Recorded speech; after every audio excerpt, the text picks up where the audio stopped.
Hello students, I hope you all are doing very well. So आज हम करने लगे हैं ज्योमेट्रिक फंक्शन थ्योरी का one of the most important topic which is radius of convexity. Radius of convexity क्या होता है बच्चों? सबसे पहले हम इसकी स्टेटमेंट देख लेते हैं।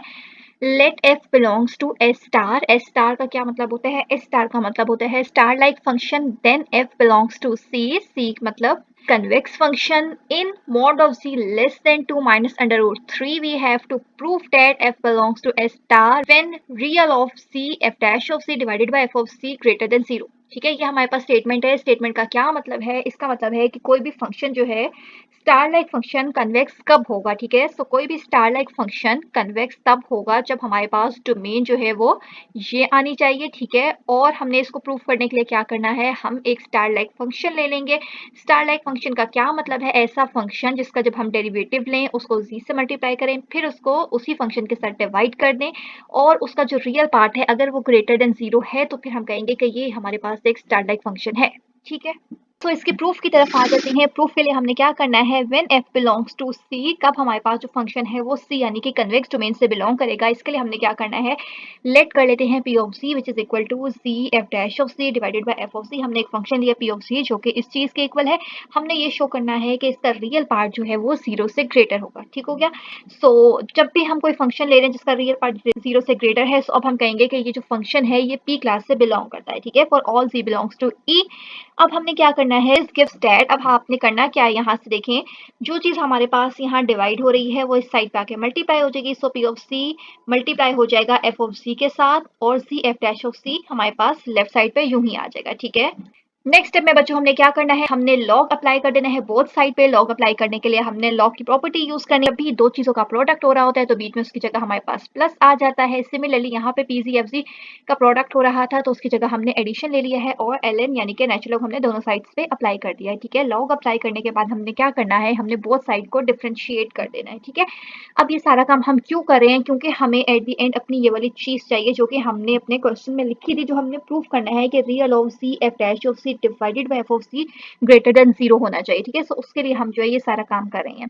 ओके, सो दोनों साइड्स को हमने डिफरेंशिएट कर दिया है। नेचुरल ऑफ सी जब हम इसको z के रिस्पेक्ट से डिफरेंशिएट करेंगे सो 1 बाय c आ जाएगा। सिमिलरली यहाँ से जब हम इसको डिफरेंशिएट करेंगे so 1 by f dash of c, और इसी का जब आप डेरिवेटिव लेंगे तो f double dash of c आ जाएगा। ठीक है, सिंपल डेरिवेटिव लिया हुआ है।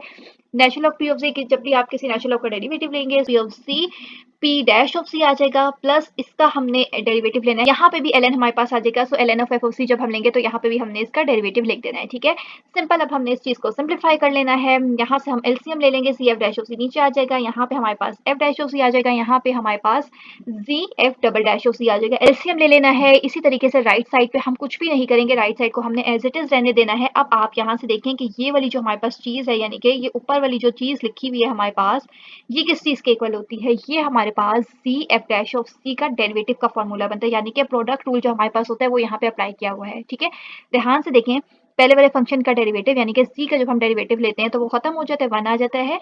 मल्टीप्लाई दूसरा वाला function as it is f dash of z, plus वाला एज इट इज यानी कि z जो था वो एज इट इज होगा, और दूसरे वाले का डेरिवेटिव। ठीक है, यानी कि ये हमारे पास वो फंक्शन है, इसका जब हम डेरिवेटिव लेंगे तो यहाँ पे हमारे पास प्रोडक्ट रूल अप्लाई हो जाएगा। तो वो क्या बनेगा, पहला वाला एज इट इज पहले वाले का डेरिवेटिव, और दूसरा वाला एज इट इज प्लस पहला वाला एज इट इज दूसरे का डेरिवेटिव। तो कहने का मकसद ये है कि ये जो चीज है हमारे पास यहाँ पे प्रोडक्ट रूल बनता है, जो कि हमारे पास इस चीज के इक्वल बनता है, जी एफ डैश ओ सी के डेरिवेटिव के इक्वल बनता है, यानी कि इसकी जगह हम इसकी शॉर्ट फॉर्म लिख लेंगे। ठीक है, सो ये पूरी चीज हमारे पास इक्वल हो जाएगी C F dash of C whole derivative divided by G F dash of C, और राइट साइड जो है वो हमारे पास एज इट इज चलती रहेगी। नाउ अब हमने क्या करना है, दोनों साइड्स पे z को मल्टीप्लाई करवा देना है। देखें ये जो लास्ट स्टेप है ना, हमने ये वाली चीज बनानी है। ठीक है, सो ऊपर भी हमारे पास ये वाली चीज आ गई थी, नीचे भी ये वाली चीज लिखी हुई, साइड्स पे z मल्टीप्लाई कर देना है, यहाँ पे भी लेफ्ट साइड पे भी मल्टीप्लाई कर देना है, राइट साइड पे भी दोनों टर्म्स के साथ मल्टीप्लाई कर दिया है। यहाँ से ऊपर और नीचे से c कैंसिल आउट हो जाएंगे, so we have left out with these terms z f dash of c का whole derivative divided by f dash of c। और ये चीज हमें पता है कि हमने किस फंक्शन को भी p ऑफ z कहा था। स्टार्टिंग में हमने देखा था कि p ऑफ z जो था वो इक्वल था z f dash of c divided by f of c के। ये देखिए यहाँ पे हमने p ऑफ z को इस चीज के इक्वल कहा था, तो यही वाली चीज एट द एंड हमारे पास बन रही है, तो इसको हम p ऑफ c के इक्वल लेट कह देते हैं। सो ये चीज हमें पता है कि ये p ऑफ c के इक्वल है। अब यहाँ से हमने क्या करना है, यहाँ पे जो हमारे पास c f dash of c divided by f of c लिखा हुआ है, इसकी जगह हम इसकी वैल्यू सब्स्टिट्यूट कर देंगे p ऑफ c। ठीक है, तो यहाँ से इस स्टेप में हमने इसकी जगह पी ऑफ सी पुट कर देना है, रिप्लेस कर देना है। Now applying real on both side. अब हमें रियल चाहिए, यानी कि रियल पार्ट पता होना चाहिए, तो हमने दोनों साइड्स पे रियल अप्लाई कर देंगे। इस इक्वेशन को जब हमने रियल दोनों साइड्स पे अप्लाई कर दिया, इसको हमने इक्वेशन स्टार का नाम दे देना है, ठीक है।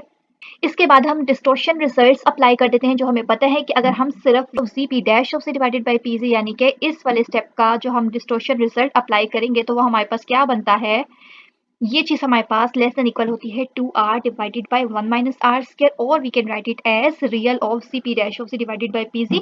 अगर हम अपनी राइट साइड पे माइनस का साइन ले लेंगे, तो ये जो हमारे पास इनइक्वालिटी है वो रिवर्स हो जाती है। माइनस का साइन अगर यहाँ अप्लाई करेंगे, तो अगर ये चीज यहाँ पे लेस थी, तो आगे वाले स्टेप में ये क्लियर हो जाएगी, ठीक है, क्योंकि माइनस साइन की वजह से हमारे पास इक्वालिटी जो है वो रिवर्स हो जाती है, ठीक है। सो हमारे पास रियल ऑफ पी ऑफ सी किस चीज के इक्वल होता है, और हमारे पास ये जो सेकेंड टर्म है रियल ऑफ पी ऑफ सी,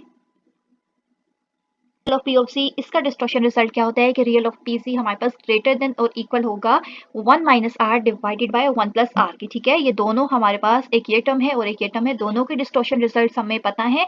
ये वाले टर्म्स जो हैं ये आपको पता होने चाहिए, ये हमारे पास डिस्टॉर्शन रिजल्ट होते हैं। सो एक को हम ए कह देंगे, एक को हम बी कह देंगे। अब हमने ये दोनों डिस्टॉर्शन रिजल्ट जो है अपनी इक्वेशन स्टार में पुट कर देने हैं।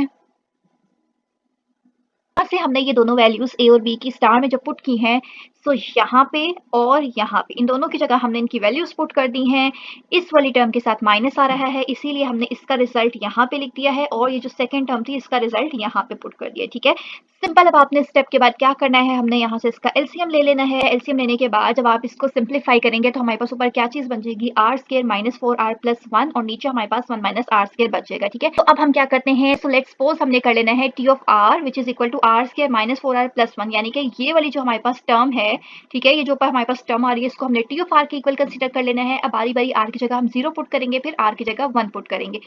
जहां जहां आर है वहां वहां आपने 0 पुट करना है, तो यहाँ से सिर्फ आपके पास 1 ही आ जाएगा which is greater than 0। Similarly जहां जहां आर है वहां वहां जब हम 1 पुट करेंगे, 1 माइनस 4 प्लस 1 हमारे पास -2 आ जाएगा विच इज लेस देन 0। सो यहाँ से हमें चीज पता चलती है कि जब भी हम टी ऑफ 0 या टी ऑफ 1 का प्रोडक्ट लेंगे, यानी कि 1 को -2 से मल्टीप्लाई करेंगे, सो आंसर हमारे पास -2 आता है which is also less than 0। सो इस तरीके से हमारे पास रेडियस ऑफ कन्वेक्सिटी का थ्योरम जो है वो प्रूफ हो जाता है। आई होप आपको ये लेक्चर क्लियर हुआ होगा। अगर कहीं पे भी कोई डाउट है तो प्लीज कमेंट सेक्शन में मुझसे जरूर पूछिएगा, और हायर मैथमेटिक्स से रिलेटेड किसी भी सब्जेक्ट पे जिन पे भी आप चाहते हैं कि हम फर्दर वीडियोस बनाएं, कि हम उन्हीं टॉपिक्स पे आगे आपके लिए वीडियो बना सके, और ज्योमेट्रिक फंक्शन थ्योरी के भी जो टॉपिक्स आप चाहते हैं कि उस पर वीडियो बनाई जाए, तो उसको भी लाजमी कमेंट सेक्शन में मेंशन कीजिएगा। हम जरूर आने वाले लेक्चर्स में उसको कवर कर लेंगे। So thanks for watching.